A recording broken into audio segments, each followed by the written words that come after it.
Good evening, everyone. I'm Vijay. So this today, what I'm planning to do is I'll introduce you to frogs, very predominantly talking about Indian frogs and also much about the frogs of our Western Ghats, because as we live in Tamil Nadu, I believe much of the people who have joined here are also, I think, they are from Tamil Nadu. So I think it would be nice to also talk about the kind of frogs that we also share our space with. So it's very nice to connect with you all on this auspicious day. So what I'm first trying to do is I'm going to show you these two pictures. The one on the left shows you a news that says that they found a rare yellow frog was spotted. Recently, during the monsoons, a month back, this was the news in every other newspapers. Like they showed large congregations of these yellow frogs, and they tend to tell that some also tried to quote it as some alien species that had come and all that. So every year this happens, every monsoon this happens. This is not a very rare phenomena as such. This is one of the most common frogs in India, the one that you see in the left. It's called as an Indian bullfrog. So it was predominantly hunted for its meat. Even they use it as a delicacy. Even in some parts of Goa, they still consume this frog meat. This frog, what happens is during the monsoons, it changes color. The only thing that happens during the monsoons, once the rain starts to come, it changes its color. So it used to be in a drab brown color, but what happens is because monsoon season is the breeding season for many of these amphibians, the males tend to get brighter colors just to attract the females. So it is that same situation that every year when such phenomena happens, the news agencies tend to report it in a manner that it's some rare phenomena that's happening. This actually shows how we are alienated from our outer world. And the other picture on the right side is a very funny picture. A friend of mine just sent this through Instagram, showing it also has this "Did you know?" fancy quote saying that this is an horror frog and it seemed to also attack frog humans and all that. But what has happened in the mainstream media is that frogs have also already been terrorized in many other ways. So the frog that here doesn't have, although there is a frog that's called horror frog. If you go Google search for horror frog, of course you will get a species, but it doesn't have hairs like this. This is some photoshopped version of a toad.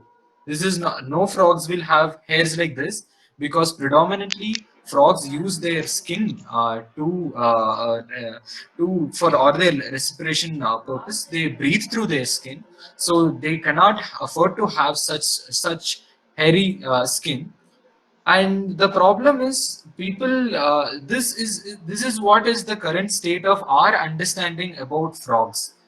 We tend to take frogs in a much, we terrorize them a lot, like. But the right side where you can see the horror frogs, they do have a hair like structure. They are not hairs.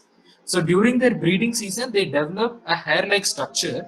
If you quickly Google out after you leave this meeting, if you go to your Google and just type horror frogs, they do not look like this. So such is how is the current state of our understanding about the frogs, and this is how the media and the other such agencies also try to bring in the news as.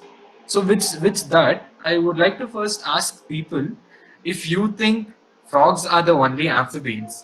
But if you think that frogs are the only amphibians, then it's a big no, because amphibians, as the picture on the top left corner is a toad.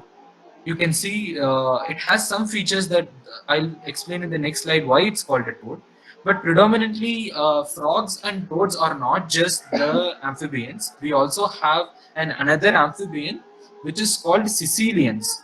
They are limbless amphibians. They live underground. Most of their life is spent underground. Only when it rains, they come out, and predominantly these Sicilians are found in moist evergreen forests, and where there is good number of leaf litter in the ground. And mostly these they have very small, their eyes, their vision is not that developed, because they predominantly move around in underground. They also have good teeth structure. So this is called as Sicilian. This is a type of an amphibian. It's a limbless amphibian. And India also has another amphibian called salamanders and newts. The right corner picture is of a newt that's found. It's also found in, so India is a very special country which has three of these amphibians within the country. So mostly these Sicilians, these salamanders, they're also found in other parts of the world. They're species rich in other parts of the world, but in India we only have two such species, and also they are not found in our side in the peninsular region, but they are found in the foothills of Himalayas. There are just two species in India, but India is very lucky to have a good number of frogs and toads, and a somewhat proportion of sea lions and two salamanders. So India has what we call as this whole group of three big group of amphibians. We have it. So I'll also tell you now, we'll this talk, let's have it more predominantly talking about frogs and toads alone. So first I'll try to show you how a frog, the life cycle of a frog, how a typical frog metamorphoses from a tadpole to an adult frog.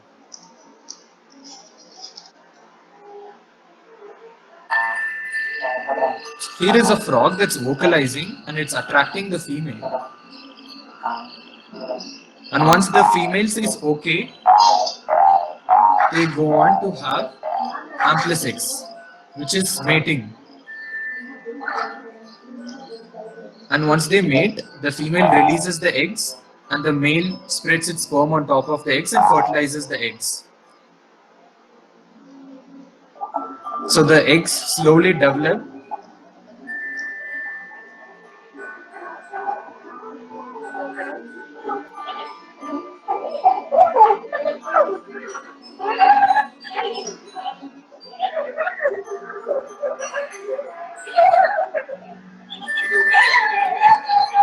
and then they slowly become tadpoles. Tadpoles are fish-like structures. They also have a tail. They consume a lot of organic matter that's there in the water.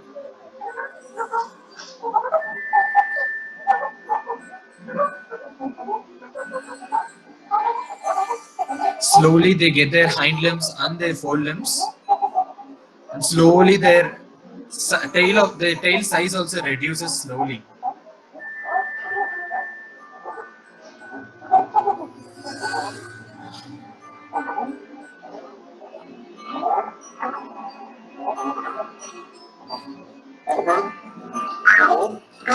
And then they're almost baby frogs.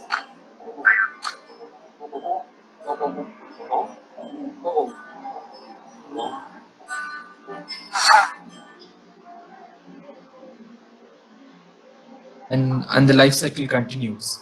So the reason why I've given the title as a typical metamorphosis is that there are some frogs that do not follow this metamorphosis. I'll also over the time during the presentation I'll also tell you some frogs which also have a different kind of a metamorphosis. So the first difference, if you wanted to understand what are frogs and what are toads, these are the two main differences. The first is that in the left side, if you see, I've put some small clutches of eggs. So frogs lay their eggs in the such clutches. But on contrary to the right side, if you see, the right side is of a toad, which also has on the top right, if you see, the eggs are often laid in a chain-like manner. So it's like if you find any toads nearby your house, and if there are any small stagnant pools, you might find such chain-like structures being there. Those are nothing but the eggs of these toads. So this is one easy way to differentiate which one is a frog egg and which one is a toad egg. But physically, if you see, mostly toads has evolved to come outside of water resources. Although they depend on water resources for their reproduction and all that, a major portion of their life they live outside these what do you call loitic environments. So these toads, they are okay if you might have seen them such toads closer to your house, but rather these frogs you might not see them that easily near your house. So, in another difference is that the frog's body is very slimy. Like there is a bit of mucus on top of the skin, and the skin is slightly slimy. But whereas the other case in the toad, their skin is very rough and it's very dry. And the toads also have a poison gland. And from here, I would tell you that these poison doesn't affect us at all.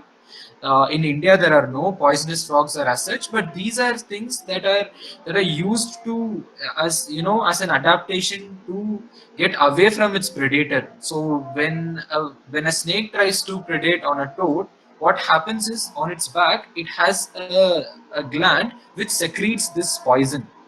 So this poison would in turn will release, so that once the snake gets the taste of the poison, it would quickly chuck the toad out so that it can live for longer. So these are all small adaptations that nature had given them, and these poison they do not affect us, and they do not come out that easily.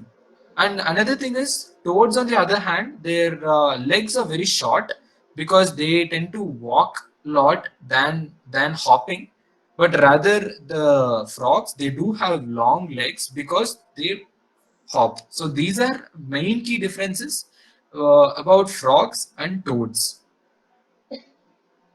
And I think most of the listeners here are also from Tamil Nadu, and I believe that they also understand Tamil. So these are the four terms that I would like to bring into your attention. The first one, talking about the Tavalai, means the frog. Terai means the toad, and Sirukan Kalili is a very nice, beautiful word for the Sicilian, the legless amphibian that I told you about, which looks like a small snake. That is called in Tamil as Sirukan Kalili. And the last one is Talai Piratai, which is called tadpoles. So what happens is a lot of us we tend to use this word Korati Kuti for tadpoles, which is a very derogatory term to use. So I would like to appeal to you that if you find any tadpoles, try to use this word Talai Piratai than using the other word. And also try to say, if you find a toad near your house, please use the term tere rather than using a very common term tavalai.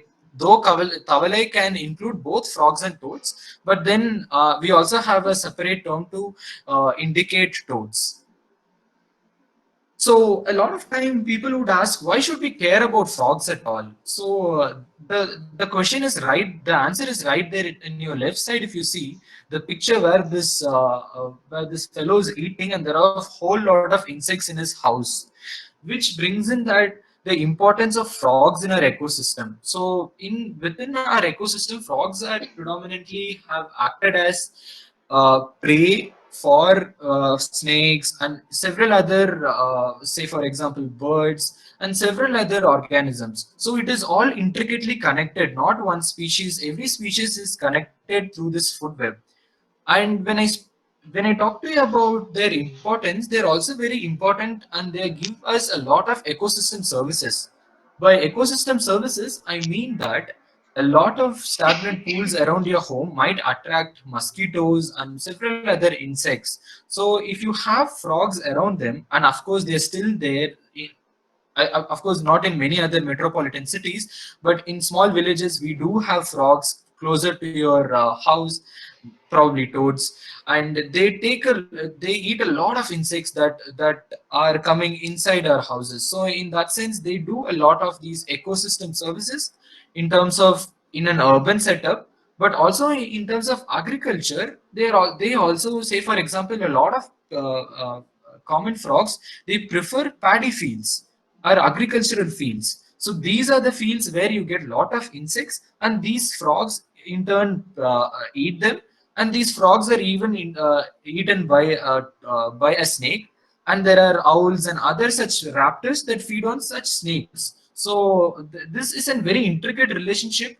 When we use pesticides, and when the insects are gone, then the frogs are gone, and it's going to have a catastrophe. So frogs in that sense, they're very important. And also during these difficult times, during this COVID situation, you would realize how medical research is important. And mind you, 10% of Nobel Prizes on medicine have come from frogs. The first antibiotics had come from research on frog skins. And people and many scientists still believe that frogs can help us in. There are many such research that's happening in the medical research on using frogs, the secretions they get from their skin. They're still trying to figure out how it can be useful for medicine in future. We can have, when such epidemics come out, I think we need frogs at least for such purposes for us to tackle such diseases. And another thing is that what has happened is like what Harini had also told about the scientist E.O. Wilson. E.O. Wilson also told another thing, saying that only 5% of our biodiversity has been documented. Almost 95% of the Earth's biodiversity has not yet been described, scientifically described. So from 2001, almost 150 new species are being described every day throughout the world. And even in India, almost 150 species have been described from 2000. So we haven't yet reached the asymptote, and we are still discovering new species, which also shows that there are still a lot more of frogs in our forests, which we haven't yet described it at all. So, where are frogs found? Frogs are found almost in every other continent. Here, Antarctica is not shown because there is a new record. Just 2 months earlier, there was a frog fossil that was found in Antarctica as well. Earlier, it was thought that frogs were not present in Antarctica because of the very extreme climates. But now it is also found in Antarctica. And the another finding is that where currently Antarctica is might have been a temperate forest, a rainforest might have been there where Antarctica is currently now, because the fossil records that have been currently being discovered, they also stand testimony for this. So let's see how the diversity of frogs around the world. We have different diversities of frogs in the world. So far, we have 7,240 species of frogs alone. And if you see the pictures that I've given, this is just a sample of the diversity that we have here. Like from the left, if you see, we have a glass frog where you can see all its organs that's there inside. And you have the gastric brooding frog where the female takes in the tadpole within its stomach, and then these tadpoles develop into small froglets, and then they come out of the frog's mouth. And all this time the female doesn't eat anything. So that's gastric brooding frog. The person who's showing a paper clip, that's gastric brooding frog. And down you can see wood frogs. They go into a dormancy state. In Alaska, they are found, and when during winters when there is extreme climates, these frogs go into a type of a dormancy. And once the winter is gone and the spring is there, they are again back into life. So they have very interesting life histories. And you have this poison dart frogs. Many of you might have known these are poisonous frogs. They are found in South America and around the Amazon rainforests. And you have the Darwin's frog, which broods its tadpoles in its vocal sac. And down you have the common reed frog, a very colorful frog. And you have the Suriname toad, where it has small holes on its back, and the tadpoles and the eggs are laid on the holes. Hello. Yeah. Yeah, Vijay, sorry for the interruption. Can you please hide that notification bars because they couldn't read the names of frogs? Yeah, Okay, got it. thank you. Thank you so Yeah. much. And you have Suriname toad. On its back, you have these holes where the small eggs are being dropped and the tadpoles emerge from them. And then you have the horned frogs, which have small horn-like structure above their eyes. So this is just a small sample of what the whole diversity is. But there are very different frogs with weird life histories as well.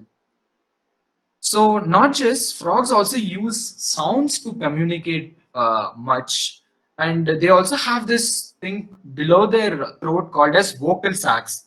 They can be enlarged and they push in air through their throat to create sounds through which they communicate to attract the female, to they signal for many such reasons. They communicate with a similar species of frog. They tend to attract a female, and there are many such interactions within frogs. So predominantly they use their sound, and for this they use their vocal sac. And you can see they see the how the different varieties of vocal sacs also. So I'm going to play a quick video that's been circulated recently in the social media, where someone used these sounds from different frogs and made a voice, made a music out of it.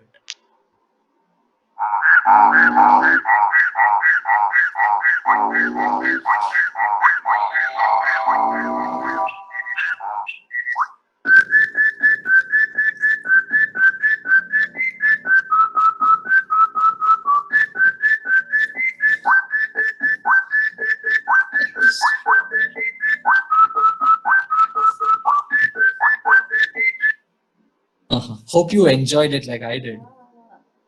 So yeah, so and also they have very different reproductive modes also. So in these pictures, you have seen different reproductive modes. Some lay their eggs in the ground, some lay their eggs in leaves, some lay their eggs high above the tree, and some lay it below the water, and some stitch their leaves and they lay their eggs within that. Some form foams within which they lay their eggs, and slowly when the foam gets dried up, the eggs, the tadpoles that are grown, they fall directly down into the water. So they also have very different reproductive modes. Almost 40 different kinds of reproductive modes, more than 40 actually, have been described for frogs. So let's come to the Indian scene. The Indian amphibians, there are more than 40 described species till date, and almost 85% of them are endemic, which means that they are not found anywhere outside India. They are all found only in India. And there are two salamander species, like I said, and 39 Sicilians, the limbless amphibians, which are also called as Sirigan Kalili in Tamil.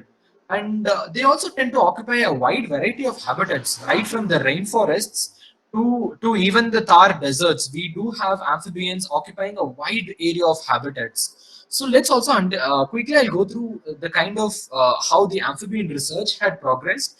From your left is Mr. Bollinger, a zoologist who had first come into a British zoologist who had come to India, and he surveyed a lot of reptiles in India and described them. And then came an Indian scientist, C.R.N. Rao. He also described a lot of species. After which there was a big gap for almost 100 years, and then came two beautiful scientists. The third one is he's Dr. S.D. Biju. So he's a professor at University of Delhi, and he has been researching frogs, and he had described almost 150 plus frog species. And then Mr. Guru Raja, he has also have been describing a lot of frog species, and he has also been studying not just describing the frogs, but what does this frog do? How do they mate? How do they call? Where do they? Which is their preferred habitat? So all of these ecology has been studied by such scientists. And there are also pictures of new frogs that I have put on the right corner, where you can see the small 5 rupees coin they have put in for a reference, and see how small these frogs that have been described. They are just almost the size of your fingernail. So India has a wide diversity of frogs as well. So this is just showing you the different kinds of frogs that we have in India, right from like there are frogs occupying different niches all around. So you still can find to your right side, lower right corner, you can see a frog that's almost the size of your fingernail. Imagine a frog of that size. So India has been blessed with a diversity of frogs, and I'll give you a quick glimpse of these 4 5 frogs that have a very different life histories. So before that, where can we see frogs? Near our house, we can see them around paddy fields, some ponds closer to your house, or in the nook and corners of your house. You usually find toads there, and even in dry places such as these, and also in these temporary puddles that are getting that's created when it rains. The small puddles that get created, they do also harbor frogs. And in the forest, you see them in the streams, high above the shola grasslands, like above 2000 meters elevation. You get frogs there also. and you get them within leaf litters, within tree holes, and high above the canopies as well. So frogs have occupied a wider niche in forests and also in urban places. So now let's go to look at the frogs of Western Ghats. Like you see the picture on the left side, frogs occupy a wider niche. Right from the stream, you have stream frogs, and you have frogs that are found only in the ground, and you have frogs that are found only in the bushes of 2 meters height, and then you have frogs that occupy the higher canopies of trees in the rainforests. So frogs kind of occupy a wider niche. So quickly, tend to tell you why the frogs are important and why Western Ghats also important. So biogeography is nothing but studying the presence of a species in a particular geographical space. So to put it simple, you tend to understand why such species are distributed in a geographical space like this over time.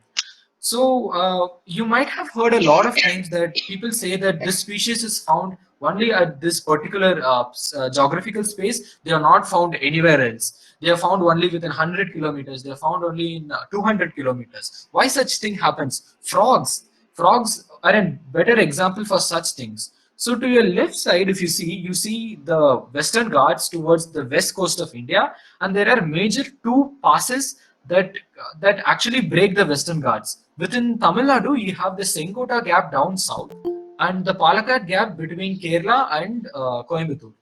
So what happens is, since frogs are not good dispersers as birds. Birds can fly for a longer distance. Animals like elephants can go for a longer distance. Tigers can move for a long distance, but frogs cannot. So what happens is, if you see the picture, the one on the middle on the top, you can see all those are mountains. You can see that such large mountains are found along the Western Ghats and mostly around our Tamil Nadu region and the Kerala part.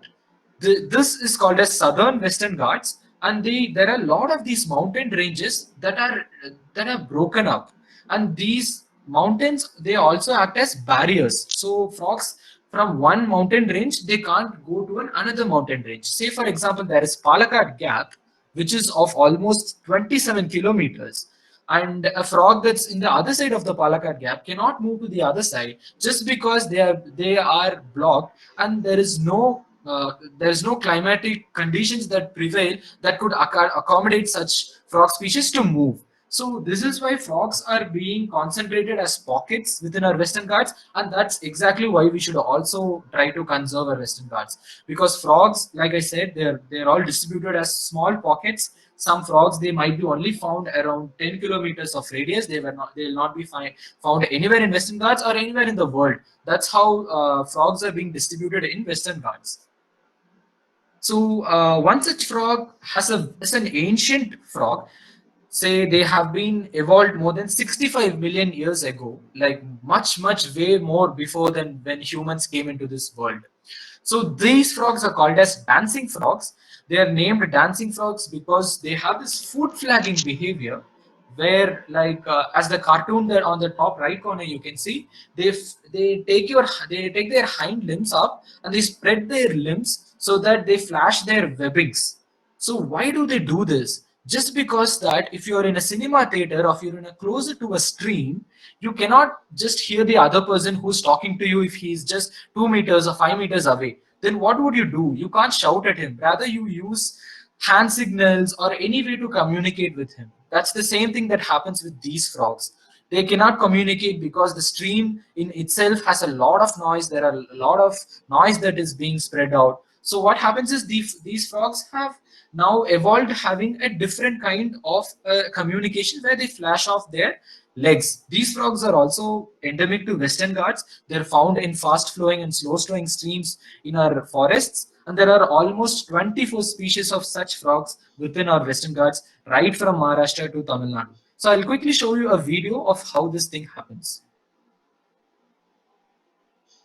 Fallen males perch on wet rock surfaces to establish and defend their territory with spectacular use of their hindfoot. They stretch out one hind limb at a time to its full length and spread out their toes to completely expose flashy webbing in a striking display.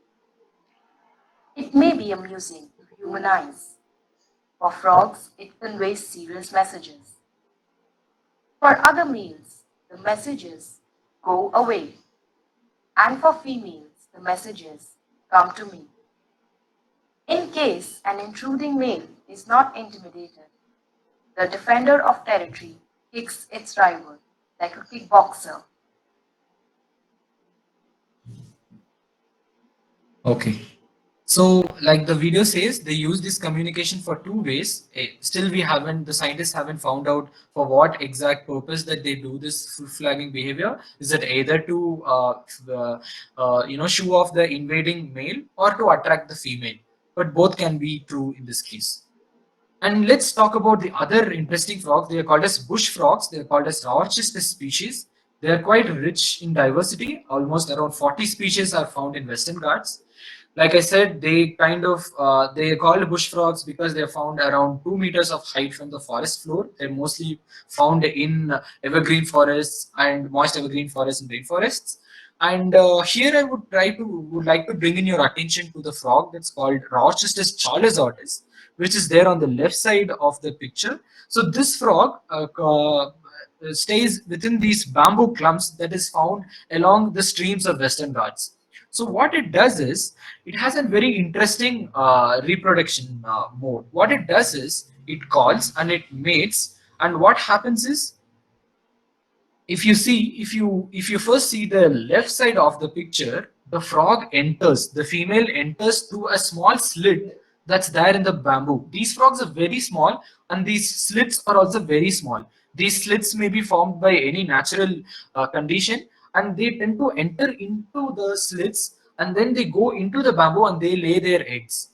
And here, like I told you, these frogs, these eggs, they do not go through the typical metamorphosis. Rather, they directly develop. They do not have a tadpole stage at all. Bush frogs do not have a tadpole stage at all. They do have direct development, and from the eggs, they directly develop into small froglets. So you can also see in the right side lower bottom, there is a picture where they brought in an endoscopy camera and they had viewed the frog, and it was sitting inside the bamboo clump, bamboo with its eggs. So this is one such way of how frogs have adapted to live in various environments. Here they don't need water at all, but these frogs, they are only found in above 1,000 meters in elevation, where there are good moist evergreen forests. So here frogs have totally come out of the typical metamorphosis where you lay your eggs in the somewhere closer to the water body, and your tadpoles behave like fishes, and then they evolve into, so that stage is actually taken off and they directly become small froglets. And another ancient lineage of frogs are called as leaping frogs. They're called the leaping frogs because they leap for a greater distance, almost 30 times their size. They can almost jump for almost like 7-8 meters in one jump. They're also found very closer to the streams. They tend to stick to the walls of rocks. And one such thing is the in the middle lower, you can see the picture where you can also see the eggs, and this is a male frog that is being guard for the of the for the eggs, and it's also calling. And towards your rightmost corner, you see the tadpole, which also doesn't have a very similar typical tadpole life history. Rather, they stick to the walls. They stick to the walls of the rocks, and they tend to eat all the small algae and organic matter that's found on the rocks, rather than being inside the water. So these frogs are also ancient lineage of frogs that evolved almost 65 million years ago. And next interesting group of frogs are called as gliding frogs. They are called gliding frogs because they glide from one place to the other, because their both their legs and their fingers, they do have webbings that are fully covered. So it's just like you open your legs and hands and you parachute to the next tree. So these frogs, they live on top canopies almost 20 meters above the ground. All their life they live on top of the canopies, and they only come down just for the mating purpose. Most of the frogs, other than the bush frogs, they depend upon water sources for reproduction. Only bush frogs have escaped the typical metamorphosis and they have a direct development. Rather, these frogs, even though they are also found in higher reaches of the trees, they still have to come down for their reproduction. And these frogs also have a very different way of reproduction. I'll show you in this video.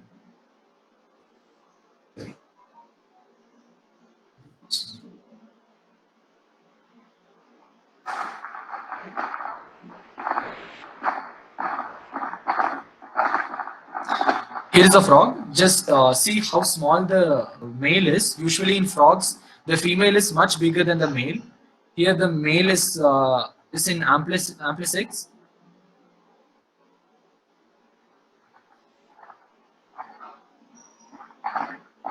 The female is full of eggs. Look at her tummy.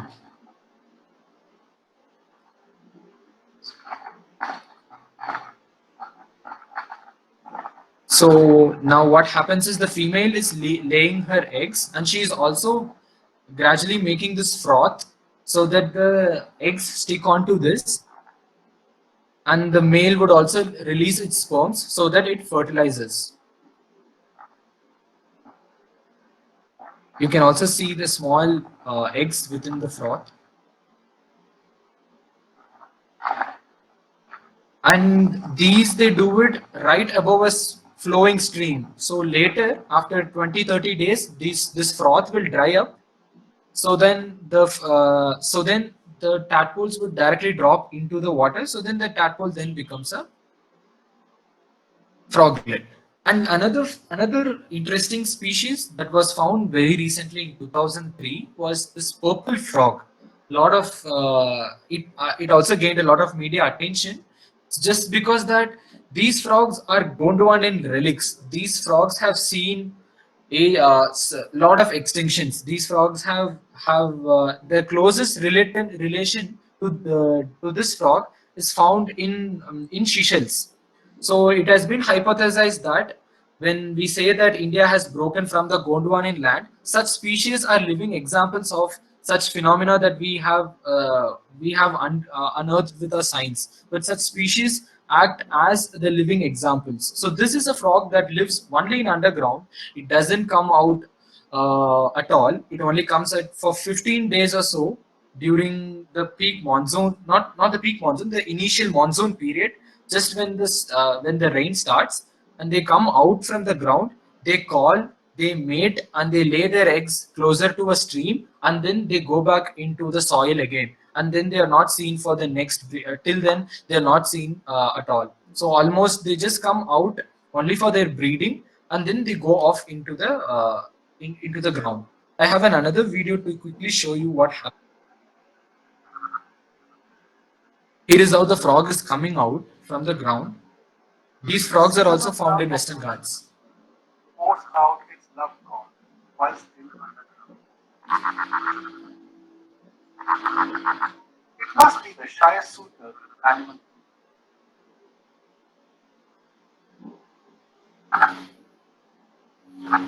It takes some time for the shy suitor to pick up the courage to come out into the open. The target is nearby. A suitable Again, look at the size of the female and the male. The male is the one that's using its vocal sac to attract the female. The male is calling in the left, and there's this big female on the right. like in all good romantic stories. Here is the happy ending to all the calling effort. Male and female meet and mate. Almost on top of a king size bed.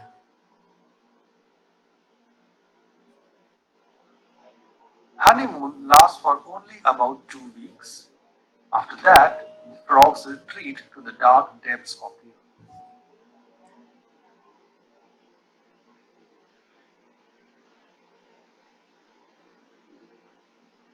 Okay. So yeah, so like I said, these frogs are also found only in Western Ghats. They're also found Exactly, like many in places in pockets. India. They're They not try to widely like distributed within the avoid Western Ghats. consume They're only found newspaper, in and the they southern actually Western avoid from Ghats. newspapers. And So what I think happens is, that well, if you ask me maybe why Western Ghats because important for frogs, I didn't it's really only like that that a lot of 13% literature of Western used. Ghats So when is I do protected get as vexed after national parks, as 12 or wildlife 20 sanctuaries, papers, or they ask me for whatsoever name. So when I was under our asking, sir, Wildlife he said Protection there's Act. no specific number, Only but then 13% of the with Ghats is 40 protected. reviews, 40 After which, all papers we these can lands or where paper book they're all when they unprotected, published. there are non-protected areas. That's where most of the frogs are also there. So many threatened frog species are not just found within the so-called national parks and tiger reserves as such. They're also distributed outside such places. So it's also very important to understand uh, where even without such some frog species are not found in protected areas at all, and they are found in non-protected areas predominantly. So how do you protect such frogs when it's not protected? There are a lot of development that's going to come. People might use it for agriculture purpose. There's kind of plantations coming in. How are you going to save these frogs then? So, in another sense, though that Western Ghats have been seeing a lot of mining and there are a lot of infrastructural developments that's happening, we still tend to discover new species. Every year, at least two, three new frog species has been discovered in India. So, which also says that we have not yet found all the species that's there in our Western Ghats, before which in itself we are losing its habitat. So the situation might be that just before we even before we discover a frog species, it might have gone extinct already.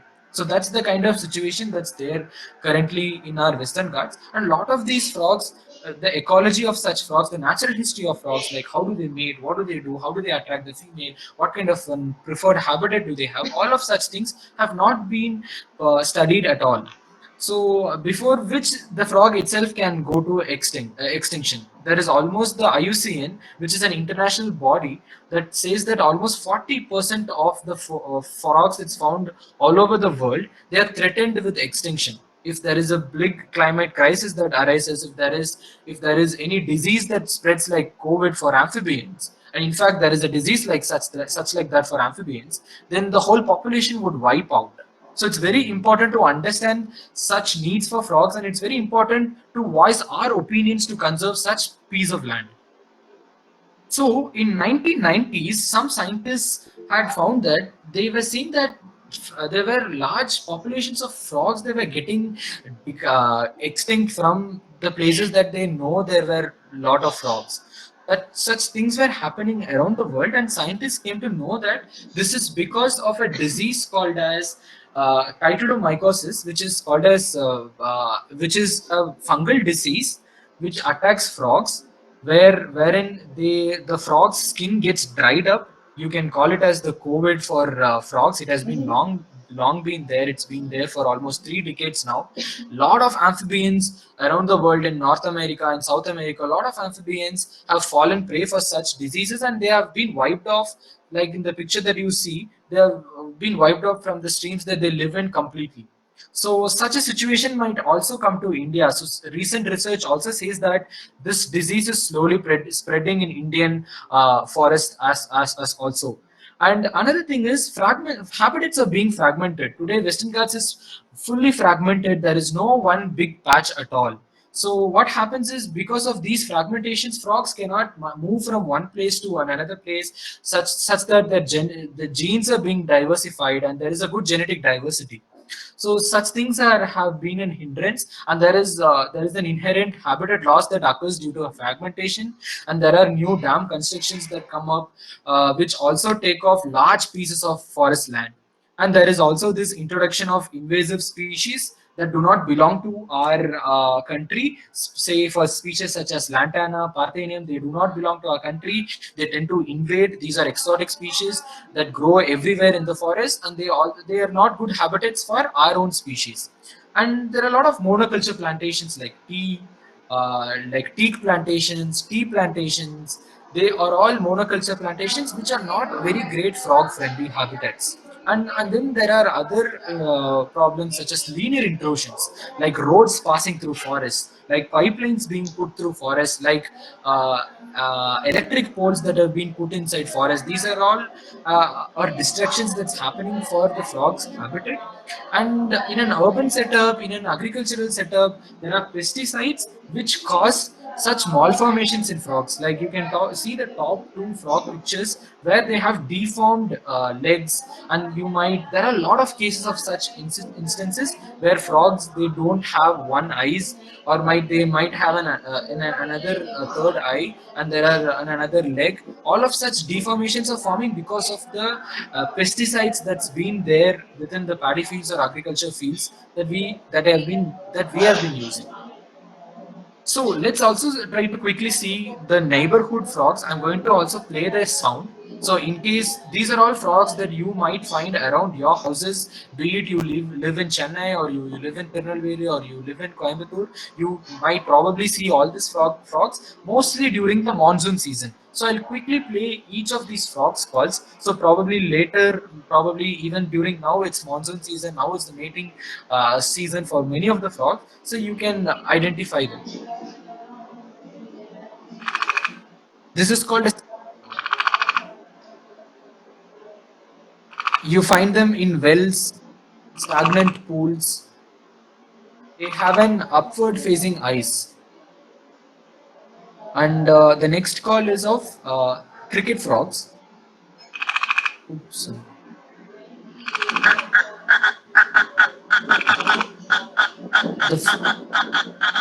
I'm going clockwise.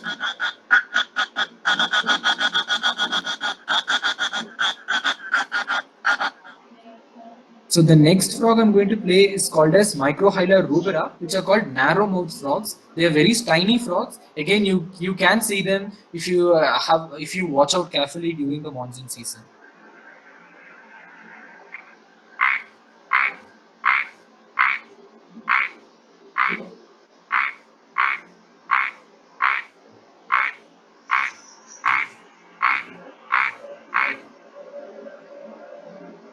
And the next one is called painted balloon frog. Again, if you are from Chennai or some other places, you might find them during the monsoon seasons, even within your toilets.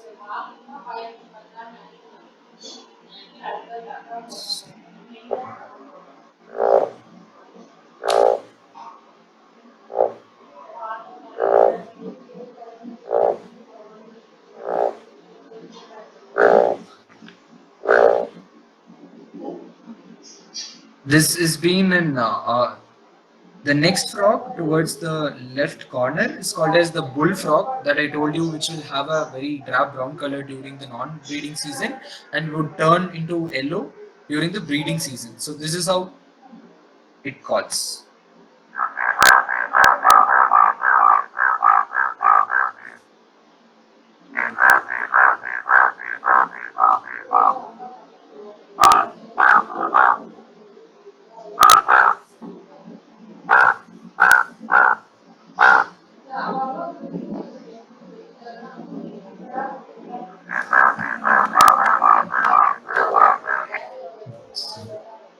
So yeah, so we have come to the end of the talk. So if you wanted to ask me what can we do for frogs, I would say that try to understand more about frogs. There are enough informations that's outside in the web regarding amphibians. So try to understand frogs, to talk about them, draw them. If your kid is drawing something, ask them to draw a frog, and also educate the children about wildlife. Because the problem is that the new generation kids, there's no connection between the outer world. So what happens is that people are not getting connected to the outer world. So I think it's very important for parents to teach kids to have a compassion towards all the living beings that's around him.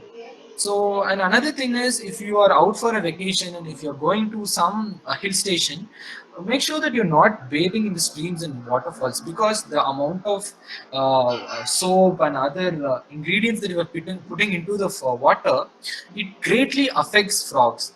Because the simple reason is that, unlike any other eggs, frogs' eggs are not shelled. They're just open. So whatever that you do to the water directly affects the frogs. So make sure, because a lot of time this happens. And also try to document frogs that's there around your house. Nowadays there are particular apps that tend to simplify this. There is this one particular app called as iNaturalist. I've given the links here. So iNaturalist is an app that's available for iPhone and Android, where you can photograph the different wildlife that you see, not just wildlife, any living thing that you find around, be it moths, be it butterflies, be it any insect. You can quickly photograph it and upload it in the forum, where people would identify such creatures for you. So in that sense, you also get to know what's around you. And towards your left corner, you see a small pond where a kid is sitting. It's a pond that they have constructed to bring in frogs back to the urban environment, because today frogs have greatly disappeared from our urban environment. There are quite a few frogs that go underground for some time. They estivate for some time, but what happens is, we tend to keep our surroundings clean and all that. We cement our grounds and all that, so there are no enough habitats for frogs around us. So if you are someone who have a little bit of space in your house, and if you can afford to have a small space for frogs, try keeping a small bucket full of water, and not just a cemented space, where you can have water in it. And in 2 years or something, frogs will definitely come back to such spaces. And this has been followed mostly in the foreign countries, and they have been very successful with it. So they call it as frog friendly ponds. There are enough videos and information that's available outside in the internet. So if you're someone who's interested to bring frogs back to our houses and within our urban environment, please try to reach out to such websites. Yeah, thank you. Yeah. Uh, Thank you so much, Vijay. That was an excellent presentation. You can actually see the chat box. There are a lot of people who have posted their feedback right away. And also, there is a feedback link that has been provided by Adarshan. Please do copy the link and give your feedbacks so that it would really help us to improve the sessions in future. And Karthik, can you please share this presentation to me so I can post it to people For who sure. need it? Sure, sure. Many of the Yes. pictures are not clicked by me. Those are by different photographers and enthusiasts. So I think I can't share these pictures, but I'm very open to share the presentation as a whole. Yeah, so there are a lot of questions that people have started looking on what you have spoken. So you can actually ask your questions. So please post your questions if you have any.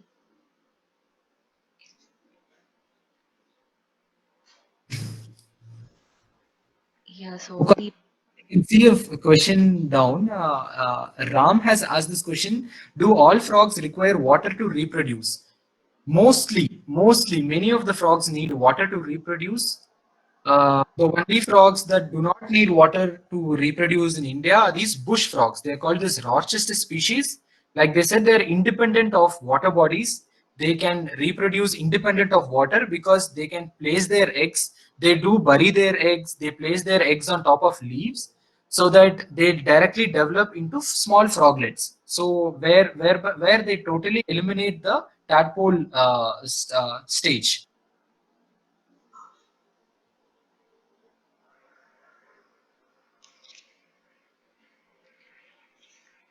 there were few updates regarding the horror frog which you mentioned at the beginning. So Yeah. there are people who have actually followed you and have gone and searched it in internet. So can you please scroll little up so we can see? I can't find where Yeah, exactly it is. so sir, when I searched in, yeah, it is from AVP Raman. When I Okay, searched in so Google uh, about horror frogs, in the image of the uh, frog, they had some hair on their legs, joint, and some yeah, hairs here and there. yeah, yeah. So that's what I was saying. They are not exactly hairs of what we find in the human. They're not human hairs. They are found. The structure is like that of a human hair, but they are not human hairs at all. They are some. I don't know exactly what they are, but they certainly are not human hairs.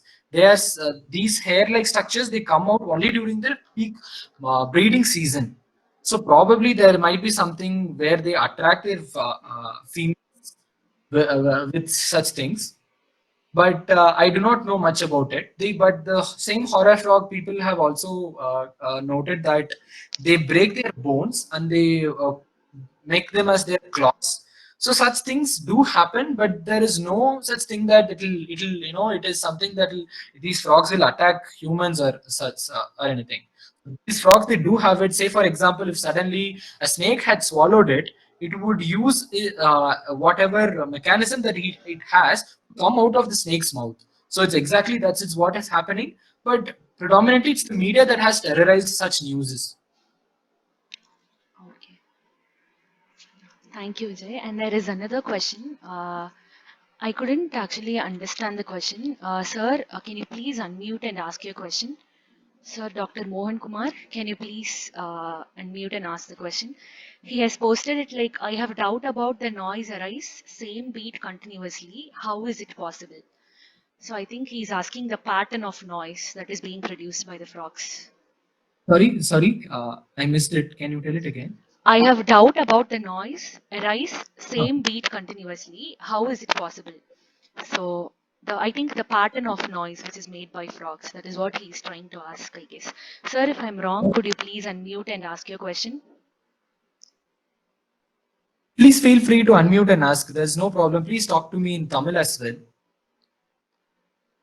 So the reason is that I think I think if he is asking why frogs are making the similar notes or something like that, it's because that, like I told you, they have this enlarged sac called as vocal sac, and they push air through their vocal cord to the vocal sac. So it's just that example, if you tried to blow air within a thin pipe, you would definitely hear a sound. So that's exactly how they make the sound. And this, the bigger the size of the vocal sac, the larger it also reaches, the more distance it travels.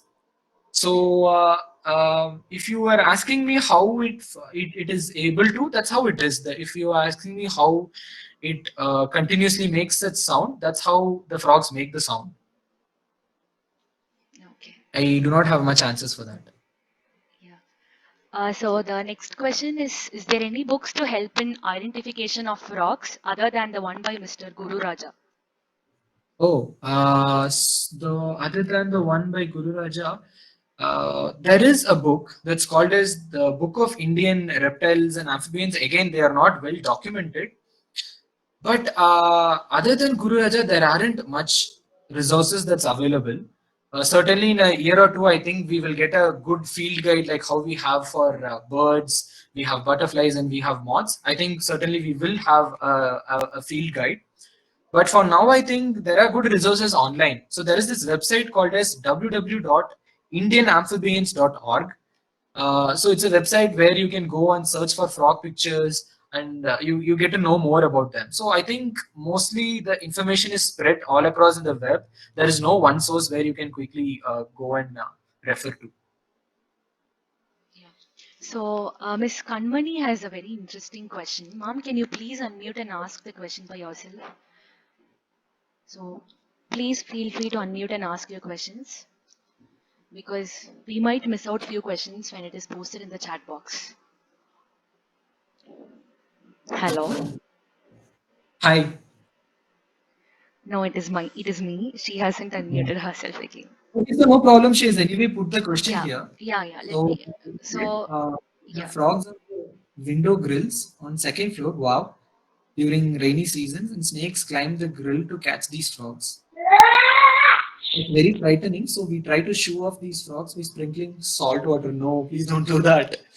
I feel so sorry about it now. What do we think we should be doing to shoo off the front from the window grill? So, Yeah, from the, yeah, Vijay, one second. She has unmuted. So, ma'am, yeah. yeah, ma'am. Hi. Yeah, hi. That was my question. Maybe there's a typo in the last line. I just want to know how do we ensure these frogs without sprinkling salt water or something. Okay, first I would say don't shoo them off, please. Don't shoo them off. A lot of us, we are living in this, like even in Bangalore, where currently I live in, there used to be a lot of frogs. But what has happened is that because we, like I said, we have cemented our floors, we have made our house so secure that there is no space for these urban wildlife at all. So I think of course it's a concern that snakes are entering the house and all that. But in such cases, you can catch the frogs if you're okay to catch them, and if you're afraid, you can. I don't have an answer for it. I don't know how to shoo them off, because what happens is these are all explosive breeders. During monsoon, you would have these frogs only during monsoons, during the rainy season. So that's the time when they have to breed. So they tend to explore all the possibilities they have to find a mate. So what has happened is they do not have their habitat. So the frog, which you say, which is there in the second floor in your grill, it should not be there in the first place. It should have been in some tree that's equivalent to your second floor. But such habitats are gone. So I think it's I don't know. I don't have an answer for it, but it's very important to have such frogs around us. So if you can catch the frogs and if you can take them off from your house, that will be great. Thank you, sir, for the answer. Actually, Yeah. we live in place, it's a government quarter, so we have lots of trees. That's why these frogs tend to come over the grill, and we have snakes climbing Okay. all the way up, and that's pretty frightening. So we have had cases this time during March Okay. where there were snakes twice on the window. That's when we started. We were asked to shoo them off by sprinkling salt water. But as I Okay. said, I feel very sorry for it now. No problem. Maybe No we'll try to problem. do something else rather Yeah. than shooing them off. Yeah, Yeah. Yeah. thank So you. what snake did you get? Do you know what kind of snake did you get? Yeah, it was cobra.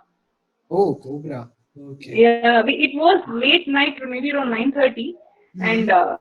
we could not figure out why was the snake on the grill. Only the next day, it took almost 1 hour for us to send the snake away. I mean, shoo off the snake.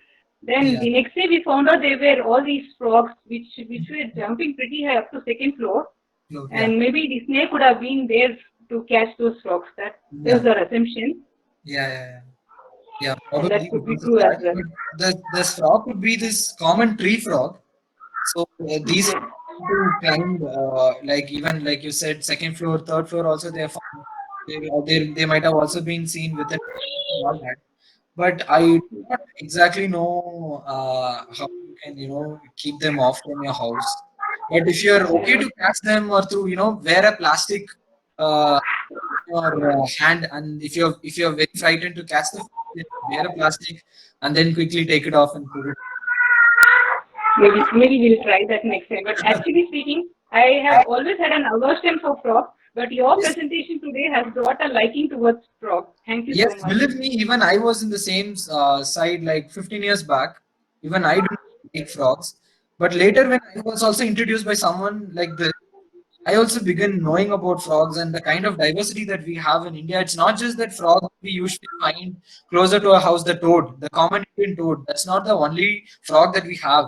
So we almost have 400 different species. Imagine, of different colors, their eye patterns and their webbings, their colors. They're all very different, and they all are having very interesting life histories as well. So same goes to me as well. And thanks for that. Thank you. Thank you so much. Uh, yeah, so there is another question from Ramanarayanan. So, is it only during breeding season the size of male and female differs, or else throughout the year? Any other pointers to differentiate male and female apart from their size? Oh, okay. So males usually they are smaller than females. So that answers the first question that males are always smaller, irrespective of breeding season or non-breeding season. Males are always smaller than the females. And differentiating male and female, lot of these frogs are not sexually dimorphic. So it's very difficult to differentiate male and female. Although in closer look, these frogs they do have nuptial pad. This pad develops because it has to the male frog has to have a good grasp of the female. Like in the video that you might have seen, the smaller male frog on top of the female has to have a good grip. So during the breeding season, such frogs develop this pad called as nuptial pad in their front fingers. So presence of nuptial pad can be a good indicator to differentiate male and female. But other than that, it's very difficult to. And one more thing, they do have males. Only males have vocal sac. So in case if a frog is calling, then you can be sure that it's a male frog. So I think these are the main. I mean, generally these are the pointers to differentiate male and female. But generally, other than that, it's very difficult to differentiate. So I have a question.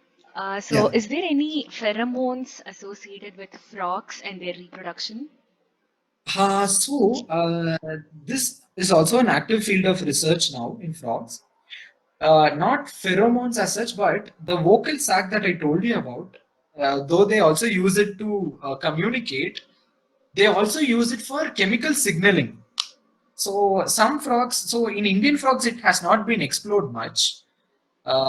But there is this is an active field of research that's going on in terms of frogs, and there is some kind of a chemical signaling with these vocal sacs. Oh, okay. Thank you Yeah. so much. Yeah. So is there any other question? Please unmute yourself or post it in the chat box. I would Question. love to, Yeah, yeah, yeah, yeah. I would love to have your Insta handle if it's okay with it. Oh, sure. I am not sure. It's called Macaca Silenus. Yeah, you can directly Can search. you please write it? Can you write it on the message? That will be easier. Okay, sure. Thank you. No problem. Thanks, Harini and Karthik, for a lovely webinar. It was very interesting, informative, and inspiring. Thank you so much, mom. Thank you. Mom, he has No. posted the ID, so yeah. Yeah, I saw. Thank you so much. Thank Thank you, you. mom. Thank you. Vijay, there is another question. So the Yeah. voice packs look so thin, as very thin plastic. When they are in forests near some pricky plants, do they tear their voice sacs? No, actually, that hasn't even I have had such doubts, but actually there aren't much tricky plants in the forest, and even if they do, they keep away from it when they are calling.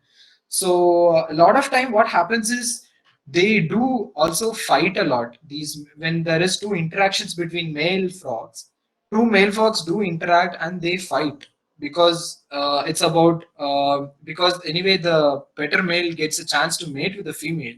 So if there is another male within that surrounding trying to attract the same female, then these two males do fight. So because of such reasons, I think they keep off from such plants. And such plants are also not found closer to the streams because a lot of these actions they happen, except bush frogs. The bush frogs that I told you have a direct development. Except bush frogs, a lot of these frogs they are dependent on water resources, be it temporary pools, be it streams, whatsoever. So they are all found very closer to water bodies.